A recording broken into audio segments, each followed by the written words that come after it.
Thank you, Nigara. And I have the great pleasure to introduce now Ilshat Hassan, who is the Vice President of the Uyghur American Association. He was born in Gulja in East Turkestan, and after he graduated from Dalian Technical University in 1988, Ilshat taught languages and technical subjects at Shihadze Vocational Teacher Training College in East Turkestan for 15 years. He personally experienced the Chinese government's bilingual education policy and its effects on the Uyghur community, teachers, and students. Ilshat not only has actively campaigned for Uyghur equal rights, but also organized a student demonstration when he was in university. As a result, he was put on a government blacklist and constantly under government surveillance. Ilshat's teaching career abruptly ended in 2003, in November of that year, due to political persecution, and he fled East Turkestan to Malaysia. He came to the United States in July 2006 as a resettled refugee. Not long after, he joined the Uyghur American Association and became an active member. Ilshat is being modest, I think, here, but it says Ilshat is a Chinese language writer. He's a blogger, also well known amongst the Chinese language internet readers, especially in the community of overseas Chinese Democrats. So, over to you, Ilshat. Thank you, Henry. First, for honor today as International Uyghur Language Day, so I speak Uyghur first. Assalamu alaikum. Hammanglarninki Xalqaro Uyghur ana til kuninglarni muboraklayman. Hammanglarninki ana tilimizni qadrlab, bundan keyin mushu kunlar emas, har kunida Uyghur tilida ham o'zimizning ana tilida bir-birimiz bilan paranglashib, qalb almashtirishinglarni Uyg'urlarni hammanglardan tilayman. Hem ümit qilman. Uyghur milleti mangu yo'qmaydi, Uyghur ana tili mangu yo'qmaydi. Now I try my best express in English. I was teacher in Shihadze for 15 years, and the so-called bilingual education. Actually, it started from late 90s in university and technical training school, vocational school, etc. And I firsthand experienced it and witnessed it. First blow of the bilingual education was towards the teacher, Uyghur teacher. Because most Uyghur teachers at that time in the college or university, all is educated in old Uyghur education system.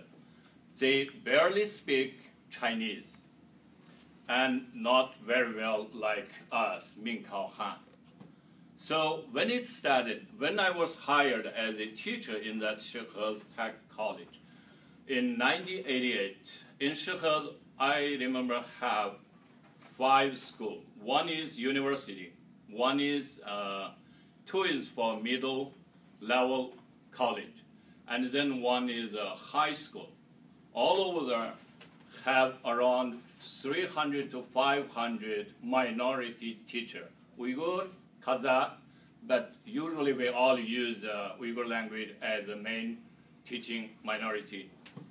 After late 90s, in my college, we have 8 Uyghur teachers. And after they abolished all Uyghur education, I mean, starting, it was math was teaching Uyghur, give the students Han Chinese version of the book, but teaching was in Uyghur language. Chemical and the Xinjiang local history, and another one subject was the minority policy and theory. But after late 90s, all was abolished.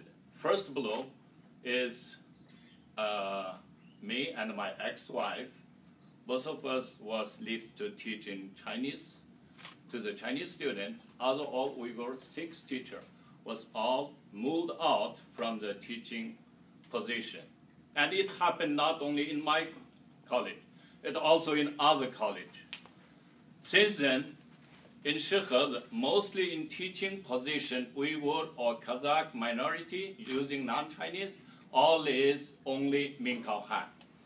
And starting from 2000, Chinese government enforced the HSK level test for the Uyghur teacher. HSK 汉语水平考试. It's like kind of the English level testing. And the government enforcing all teacher, if you are an Uyghur or Kazakh as a non-Chinese speaker, you have to pass the 8th level. And I was the instructor for that HSK.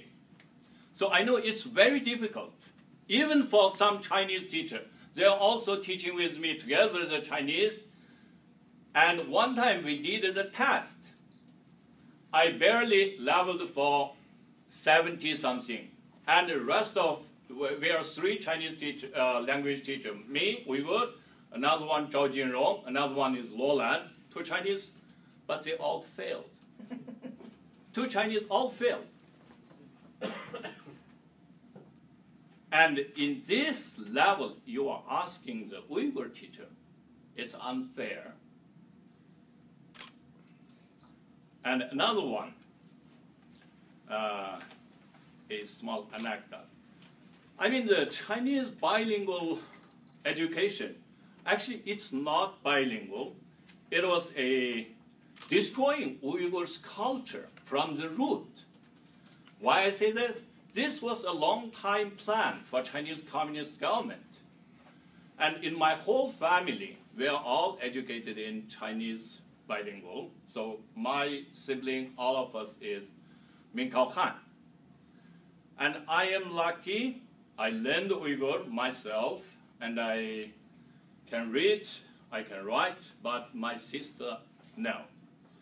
And when my sister got married, her husband was educated in the new script of Uyghur language, the Latin-based. It was only lasted for around 10 years in the Cultural Revolution. After that, it was changed back to Uyghur old script. So my sister cannot read any Uyghur. And her husband cannot read the old script. So when they receive some invitation, they have to find some Uyghur to read their invitation. Because they're, you can say, not educated like. They can't read it. So this is another one problem for Uyghur. And as a teacher, I witnessed the Uyghur Minkao Han student when I was teacher. They had no belonging.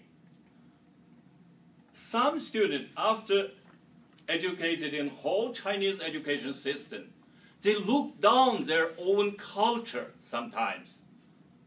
They feel, I am a Chinese. Now I can speak so fluent in Chinese. But when he comes to the Chinese society, the Chinese people say, you're not Chinese. You're Uyghur. You're second class. So when they come back to Uyghur society, they want to mix with their own ethnic. But they don't know culture, they can't speak Uyghur very well, they don't know their literature, no religion basic knowledge. So we will say, you are Minkao Han, you are the 14th minority in the East Turkestan. So they have no belonging. They don't know if they were Uyghur or Chinese. And this discrimination from the Chinese society also looked down from their own Uyghur society, made these people give up all hope sometimes, most of them. So they will waste. This is a genocide to the Uyghurs' cultural history done by Chinese government. It is very bad. And if it continue going like this way, it will create more problem, not a peaceful life, not peace in East Turkestan. Because when people get desperate, I mean like me, like just now, Nigarai explained his experience. So these people, when we all get desperate, no peace will be there. So I advise or warn the Chinese government they have to change their policy to respect the people's right, basic right, use their language, use their writing, know their religion, their culture. Thank you.